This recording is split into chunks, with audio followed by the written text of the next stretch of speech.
సింగళూరు వెంకటేష్ గారు చెప్పండి, మీరు లాయర్ కూడా కదా, ఆధార్ కార్డు అవే ఆధార్ కాదు అనేమో, పౌరసత్వానికి గుర్తింపు కార్డులు కాదనేమో సుప్రీంకోర్టు వారో లేకపోతే ఇంకోరో అంటారు. ఇప్పుడు కేంద్ర మంత్రిత్వ శాఖ ఏమో పాస్పోర్టే ఆధార్ ఇది పౌరసత్వం కాదని అంటది.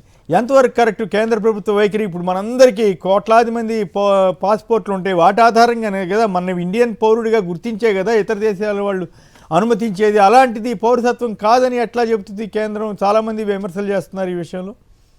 వెంకటేష్ గారు, చాలా గందరగోళంతో కూడుకున్నటువంటి ఒక విషయం సార్ ఇది. భారతదేశ పౌరసత్వాన్ని నిరూపించుకోవడానికి ఈ రోజు వరకు కూడా ఒక స్పష్టమైనటువంటి విధి విధానాలు లేకపోవటం అనేది చాలా విచారించదగ్గ విషయం. ఆధార్ కార్డు ఇంట్రడ్యూస్ చేసేటప్పుడు కేంద్ర ప్రభుత్వం, కాంగ్రెస్ గవర్నమెంట్ ఉన్నప్పుడు నందన్ నీలేకని గారి ఆధ్వర్యంలో జరిగినటువంటి ఈ కార్యక్రమం ఏదైతే ఉందో, వ్యక్తిగత భద్రత, గోప్యత ఉంటుంది అనే స్పష్టమైనటువంటి హామీతో ఈ రోజు ఆధార్ కార్డులు అందరికీ అందజేయబడింది. కానీ ఈ రోజు కోర్టులకు వచ్చేపాటికి కేంద్ర ప్రభుత్వం ఒక ద్వంద్వ వైఖరి వ్యవహరిస్తున్నది. అటు పాస్పోర్ట్ కాదంటారు, ఆధార్ కార్డు కాదంటారు, ఓటర్ కార్డు కాదంటారు.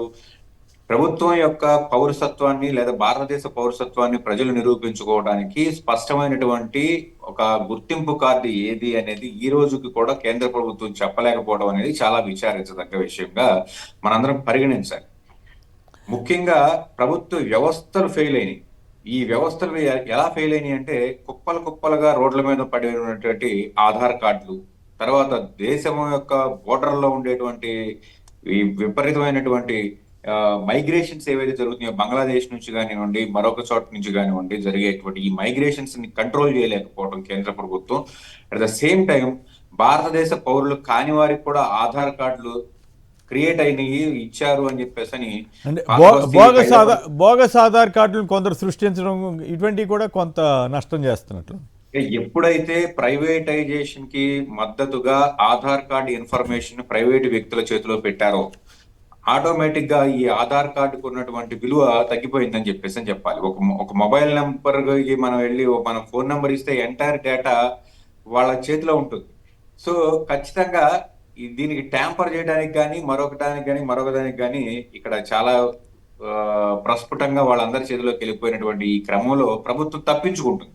ఆధార్ కార్డు యొక్క ఇన్ఫర్మేషన్ ని మాత్రమే పౌరసత్వంగా మేము గుర్తించట్లేదు అని చెప్పి. సరే, ఆధార్ కార్డుకి సంబంధించి లేదా పాస్పోర్ట్ కి సంబంధించి వీళ్ళ యొక్క వ్యాఖ్యలు సమర్థనీయమే అని అనుకున్నట్లయితే, మరి గుర్తింపుని గుర్తించడానికి ఏ కార్డుని మళ్ళీ ఇంట్రడ్యూస్ చేస్తారో అర్థం కానటువంటి ఒక పరిస్థితి ఈ రోజు భారతదేశంలో క్రియేట్ అయింది. అంటే ఇక్కడ ఇంకొక పాయింట్ కదండి, అమెరికా, కెనడా, బ్రిటన్ ఏ దేశం తీసుకున్నా పాస్పోర్ట్నే కదా ప్రధానంగా వాళ్ళు ఆ దేశ పౌరుల కింద లెక్కేసి వెంటనే పుట్టిన వెంటనే ఇచ్చేస్తారు కదా అక్కడ పాస్పోర్ట్తో సహా అన్ని. ఇక్కడ భారత్లో ఎందుకు అట్లా గందరగోళం? ఇప్పుడు విదేశాంగ శాఖ తప్పులో కాలేసినట్లేనా కాదా? ఖచ్చితంగా తప్పులో కాలేసినట్టే సార్. ఇప్పుడు ప్రపంచమంతా ఒక మేనరిజంతో వెళ్తున్నప్పుడు అందరూ కూడా పాస్పోర్ట్ నే ఆథెంటికేటెడ్ డాక్యుమెంట్ గా గుర్తింపు చేసుకుని ప్రపంచం అంతా ముందుకు నడుస్తున్నటువంటి ఈ క్రమంలో భారతదేశం మాత్రం చాలా ప్రస్ఫుటంగా పాస్పోర్ట్ కాదు, ఆధార్ కార్డు కాదు, ఓటర్ ఐడి కాదంటే మరి ఇంకా ఏంటి అనేది చెప్పాల్సినటువంటి పరిస్థితి అయితే ఉంది కదా. అవును, అసలు గుర్తింపు కార్డు ఏంటి అనేది వీళ్ళు చెప్పరు. ఉన్న కార్డ్స్ ఏమో ఈ గుర్తింపు కాదు అని చెప్పేసి అని అంటారు. అంటే ప్రభుత్వం ఎక్కడ ఫెయిల్ అయ్యిందో అక్కడి నుంచి మొదలుపెట్టి మళ్ళీ కొత్త గుర్తింపు కార్డుని లేదా పౌరసత్వానికి సంబంధించినటువంటి మళ్ళీ ఇంకొక కార్యక్రమాన్ని తీసుకొస్తుందా అనేది ప్రజల్లో గందరగోళం నెలకొంది. ముఖ్యంగా విదేశీ ప్రయాణాలు చేసేటువంటి ప్రయాణికులకి ఇది చాలా ఇబ్బందికరంగా మారేటువంటి ఒక పరిస్థితి. అఫీషియల్ గా పాస్పోర్ట్ ఈజ్ నాట్ ద ఏమంటారు, పౌరసత్వానికి సంబంధించినటువంటి డాక్యుమెంట్ గా మేము గుర్తించట్లేదు అని అంటే, ఇతర దేశాలకు ప్రయాణం చేసేటువంటి భారతీయుల్ని ఏ రకంగా భారతీయులుగా గుర్తించాలి అనేది ఒక విధి విధానాలు లేకుండా ఇలాంటి ఒక అస్పష్టమైనటువంటి విషయాలని, ఇలాంటి ఒక అస్పష్టమైనటువంటి ప్రకటనలు చేస్తే అందరూ గందరగోళానికి గురయ్యేటువంటి పరిస్థితి. నాట్ ఓన్లీ ఇన్ ఇండియా, పక్క దేశాల్లో కూడా భారతీయుల పోవడానికి ఇది ఒక కారణంగా మనం అందరం కూడా ఫేస్ చేయాల్సినటువంటి ఒక సమస్య. రైట్. అక్క చెల్లెమ్మలకు మరో మాసం 2 ఏళ్లుగా 0 వడ్డీ రాయితీ 0. చంద్రబాబుపై మాజీ సీఎం జగన్ ఆగ్రహం.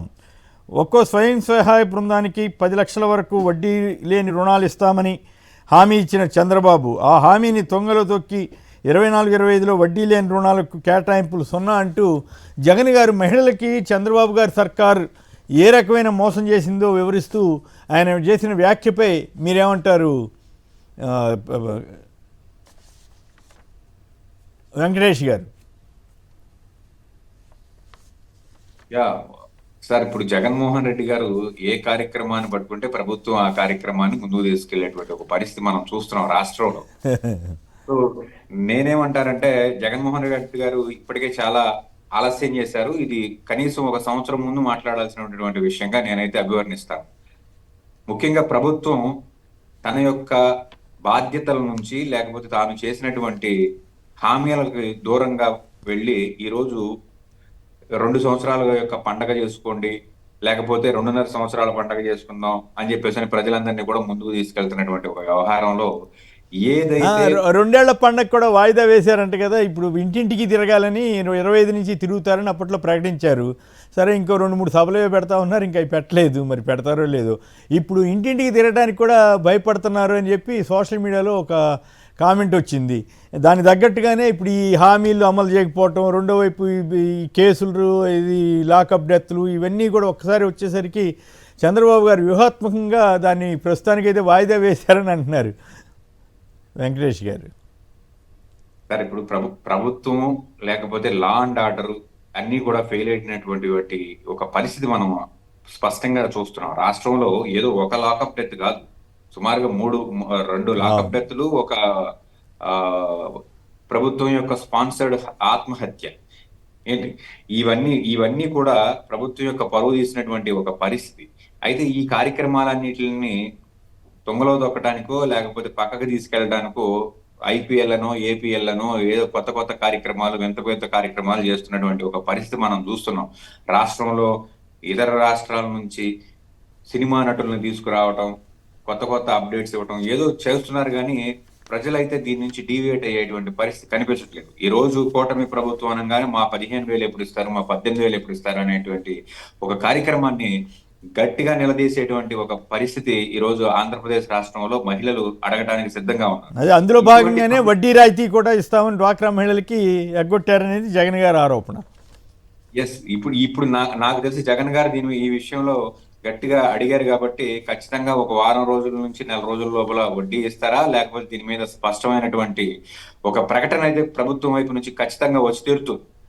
Right, okay. ఇక శివశంకర్ గారు కూడా మనతో ఉన్నారు. శివశంకర్ గారు చెప్పండి, అక్క చెల్లెమ్మలకు మరో మాసం 2 ఏళ్లుగా 0 వడ్డీ రాయితీ 0 అంటూ జగన్ గారు ఆగ్రహం వ్యక్తం చేశారు చంద్రబాబు సర్కార్ మీద. మరోవైపు ఏమో సోషల్ మీడియాలో పెట్టారు 25 నుంచి ఇంటింటికి తిరగాలని చంద్రబాబు గారు తెలుగుదేశం వాళ్ళకి, కూటమి వాళ్ళందరికీ చెప్పారు కదా, తిరగట్లేదంట కదా, నిజమా వాస్తవమా కాదా? వీటన్నిటికి భయపడే ఇట్లా చేసే పరిస్థితి ఆయన. శివశంకర్ నమస్తే సార్, మీకు అదేవిధంగా సాక్షి వీక్షకులందరికీ కూడా. ఇక్కడ చంద్రబాబు సర్కార్ వచ్చేసి ఉక్కిరి బిక్కిరి అవుతుంది సార్ సమస్యలతో. ఎందుకంటే కనుక ఇచ్చినటువంటి అలివి కాని హామీలు ఏది కూడా సక్రమంగా ఒక్కటి కూడా అమలు చేయలేదు.